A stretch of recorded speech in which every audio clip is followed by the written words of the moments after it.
আসসালামু আলাইকুম। আশা করি সবাই ভালো আছেন। আলহামদুলিল্লাহ আমরা অনেক ভালো আছি। আর এই তো দেখতে দেখতে আমাদের অপেক্ষার দিন শেষ হলো, দেশে যাওয়ার সময় চলে আসছে। এখানে সকাল বাজে 12টা। আমাদেরকে নেওয়ার জন্য গাড়ি চলে আসছে, ট্যাক্সি। আর এই তো আস্তে আস্তে ব্যাগগুলা গাড়িতে তোলা হইতেছে। এখানে দেখতে পারতেছেন আদিয়ান অনেক খুশি। আর সরি, আমার মোবাইলে এই লকেটটা অনেক বেশি বিরক্ত করেছে, এই জন্য। এই তো গাড়িতে আস্তে আস্তে লাগেজগুলো বড় হইতেছে, দেখে দেখে ভরতেছি, কারণ কিছু যদি ফেলে যাই আবার। আর আজকের ওয়েদারটা অনেক বেশি সুন্দর ছিল, ঠান্ডা ঠান্ডা ওয়েদার। আর এই তো আমরা মামাও চলে আসছেন। আমরা দো ফ্যামিলি এক গাড়ি চলে যাব, কারণ আমরা তো একসাথেই যাব দুজন। এখানে মামা আর আদিনের আব্বু আমাদেরকে ড্রপ করে চলে আসবে, কারণ আমি আর খালা একাই যাচ্ছি। দোয়া করবেন সবাই যেন সহি সালামতে আমরা 2টা-3টা বাচ্চাকে নিয়ে যেতে পারি। জানি না কি করবে বাচ্চারা বিমানে, যেহেতু ওদের বাবা নেই। আকসার আব্বু যাবেন না, আর ইজাহানের আব্বুও যাবেন না। জানি না বাচ্চারা কি করবে। আর আমরা প্রথমেই বয়েছিলাম আকসাকে নিয়ে। আকসা গাড়িতে উঠলেই বমি করে, ওর বমির প্রবলেম আছে। আর মাশাআল্লাহ, আলহামদুলিল্লাহ, আল্লাহর কাছে অনেক শুকরিয়া, আকসা গাড়িতে বমি করে নাই। বমি তো দূরের কথা, কোনো ঝামেলাও করে নাই গাড়িতে। ও অনেক বেশি হ্যাপি ছিল। আদিয়ান তো আর কোনো সমস্যা হয় নাই, ও ভালো ভালো ছিল। এই তো আমরা চলে যাচ্ছি। আমরা ফ্লাইট ছিল হিথ্রো এয়ারপোর্ট থেকে। আর লেস্টার থেকে হিথ্রো এয়ারপোর্ট যেতে অনেক সময় লাগে, প্রায় 2.5 ঘন্টা 3 ঘন্টা ড্রাইভিং করে যেতে হয়। মেবি যদি ভুল না হয়, একটু কম বেশি হতে পারে। আর এই তো আমরা প্রায় চলে আসছি কাছাকাছি। এখানে সময় যাইতেছে না। আর দিনটা ছিল শুক্রবার। ও আদিনের আব্বু মামাতা নমাজও পড়বেন, তাই একটু তাড়াহুড়া করে যাওয়া, যাতে ওরা নামাজটা পড়তে পারে শুক্রবারের।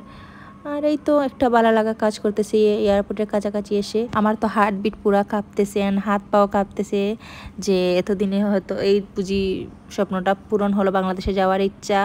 কারণ আমরা আরেকবারও টিকিট কেটেছিলাম, পরে টিকিটগুলো ক্যান্সেল করতে হয়েছে আকসার ই ভিসার কারণে। আকসার ই ভিসা তখন হয় নাই, এজন্য। আর এজন্য একটু মন খারাপ ছিল, যেহেতু ফাইনালি আমরা এখন যাইতেছি। আমার বিশ্বাসই হইতেছে না আমি এয়ারপোর্ট চলে আসছি। আর দিন আব্বুকে আমি বলতেছিলাম আমার তো বিশ্বাসই হচ্ছে না। অনেক বেশি খুশি লাগতেছে, আবার অনেক বেশি কষ্টও লাগতেছে, যেহেতু আদিয়ানের আব্বু যাবেন না। বাচ্চাদেরকে নিয়ে আমি কি করব না করব, পুরাই আমি মানে হতভম্ব হয়ে আছি। কি করব যদি ওরা বাচ্চারা বিমানে কান্নাকাটি করে, কিছু তো করার নাই। আর এই তো মনও খারাপ নিয়ে চলে যাইতে হইতেছে, অন্যদিকে খুশি ও মন খারাপ দুটা মিলিয়ে একাকার হয়ে গেছে। কিছু করার নাই, প্রবাস লাইফ। দেখা যায় যে একজনের সুবিধা হলো, অন্যজনের সুবিধা হয় না। এই নিয়েই থাকতে হবে আমাদের, মন খারাপ করলে চলবে না। আর আজকের ওয়েদারটা আমার আগেই বললাম, ঠান্ডা ঠান্ডা ওয়েদার, আর অনেক বেশি বাতাস। আর এখানে এসে দেখি যে অনেক বেশি বাতাস, মনে হইতেছে যে বাতাসে আমাদেরকে ফেলে দেবে, এই অবস্থা। এই তো গাড়ি থেকে সব লাগেজ ট্রান্সফার করে এখানে ট্রলিতে নেওয়া হয়েছে। এখন আস্তে আস্তে আমরা এয়ারপোর্টের ভিতরে ঢুকে যাব। আমাদের টার্মিনাল ছিল 4 মেবি, ভুলে গেছি আমি। এই তো দেখতেই পারতেছেন বিমান উড়ে যাইতেছে, আমরা একটু পরে চলে যাব হুশ করে। আর এই তো আদিয়ানও এক্সাইটেড, আদিয়ান খুব বেশি এক্সাইটেড। ও আমাদের আগে আগে চলে যাইতেছে, গেট কিছুই বুঝতেছে না। ও সবার সাথে ফলো করে যাইতেছে। আর ও বলতেছে আম্মু ফাইনালি আমরা যাইরাম বাংলাদেশে। আমি বললাম হে বাবা, আমরা যাইরাম ফাইনালি। আর এই তো সবাই দোয়া করবেন আমাদের জন্য, যদি সহি সালামতে যাই, বাচ্চাদের যে কোনো সমস্যা না হয়। আর সবাই দোয়া করবেন যাতে সহি সালামতে বাংলাদেশে গিয়ে পৌঁছতে পারি। এখানে আমাদের লাগেজ চেকিংয়ের জন্য চলে যাব। আর লাগেজ চেকিংয়ে আদিয়ানের আব্বু আর মামা আমাদেরকে হেল্প করবেন। আর এই তো আস্তে আস্তে যাইতেছি। আর এই তো আমাদের লাগেজ চেকিংও শেষ হয়ে গেছে। আর এখন একটু ঘোরাঘুরি করতেছি। আমাদের ফ্লাইটের ছাড়ার অনেক লেট আছে, 6টা বাজে, এখনও 2 ঘন্টা বাকি আছে। আর এই তো আদিয়ান আকসা সবাই মিলে আমরা ঘোরাঘুরি করতেছি, দেখতেছি। আর আমাদের খিদাও লেগে গেছে, ভাবতেছি কি খাবো। ঘুরে ঘুরে আদিয়ান আব্বুর মামা দেখতেছেন কিছু পাওয়া যায় কিনা। এখানে তেমন কিছু খাবার ব্যবস্থা নেই, কোনো দোকানপাটও নেই। এই সামান্য একটা স্পেসিফিক দোকান আছে, এই কফি শপগুলা, এগুলাতে হবে না কফি খেয়ে, আমাদের একটু হেভি হানি লাগবে। আর এই তো ঘুরে ঘুরে আমরা দেখতেছিলাম কি খাওয়া যায় কি না। এখানে আদিয়ান আব্বুর মামা আমাদের জন্য চিকেন স্যান্ডউইচ আনছেন, চিপস আর অনেক কিছু ছিল, কোক, পেপসি, এগুলাই খেতে হয়েছে আমাদের, কারণ অন্য কোনো খাবারের অপশন ছিল না আমাদের। আর আমরা বসে বসে খাবারও খেতেছি, কারণ আমাদের অনেক সময় আছে হাতে। একটু একটু করে গল্প করতেছিলাম আর খাচ্ছিলাম। আর ফাইনালি আমাদের খাওয়াও শেষ হয়ে গেছে। দেখতেই পারতেছেন আদিয়ান খুবই এক্সাইটেড ফ্লাইটে ওঠার জন্য।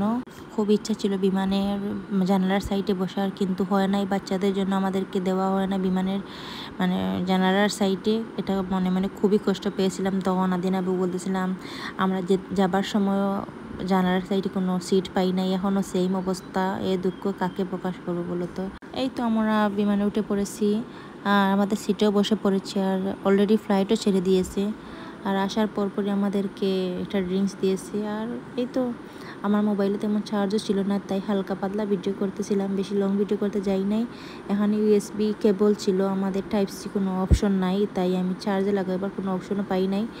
আর এই তো আমাদের খাবারও চলে আসে রাতের। এখানে সিম্পল খাবার, আমার খাবারটা তেমন ভালো লাগে নাই। এখানে একটা মিক্স ভেজিটেবল দিয়েছে আর একটা চিকেন কারি দিয়েছে। এখানে বাটার, একটা কেক ছিল, ব্রাউনি আর সালাদ আর একটা বন্ধ আছেই। আর এই তো খাবার দাবার হচ্ছে। আদিয়ান তো এসব খাবে না, তাই ওকে আমি পরে ব্যাগ থেকে খাবার বাইর করে দিয়েছি। এখানে আকসাকে আমি সাদা ভাতটা খাইয়ে দিয়েছি, ও আবার সাদা ভাত খায়। সাদা ভাত বোধহয় এটা পোলাওয়ের মতো ছিল, একটু খাইয়ে দিয়েছি, না হলে তো সারা ফ্লাইট কান্নাকাটি করবে।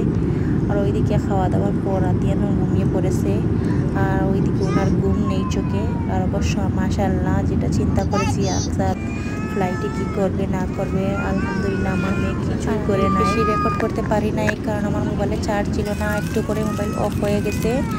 আর এই তো ছিল আজকে আমাদের ফ্লাইটের জার্নি। আলহামদুলিল্লাহ আমরা সহি সালামতেই পৌঁছে গিয়েছিলাম। আর এই তো ছিল আজকের ভিডিও। তাহলে সবাই ভালো থাকবেন, আল্লাহ হাফিজ।